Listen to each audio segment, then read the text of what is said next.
شروع اسلام میں محمد صلی اللہ علیہ وآلہ وسلم کے صحابہ رضی اللہ تعالی عنہ جب روزہ سے ہوتے اور افطار کا وقت آتا تو کوئی روزہ دار اگر افطار سے پہلے بھی سو جاتا تو پھر اس رات میں بھی اور آنے والے دن میں بھی انہیں کھانے پینے کی اجازت نہیں تھی تاکہ پھر شام ہو جاتی۔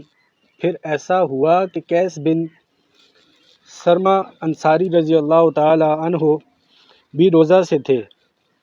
جب افطار کا وقت ہوا تو وہ اپنی بیوی کے پاس آئے اور ان سے پوچھا کہ تمہارے پاس کچھ کھانا ہے؟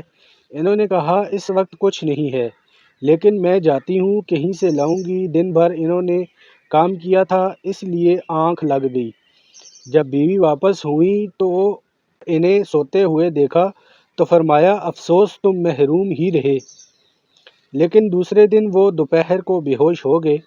جب اس کا ذکر نبی کریم صلی اللہ علیہ وآلہ وسلم سے کیا گیا تو یہ آیت نازل ہوئی، حلال کر دیا گیا تمہارے لیے رمضان کی راتوں میں اپنی بیویوں سے صحبت کرنا۔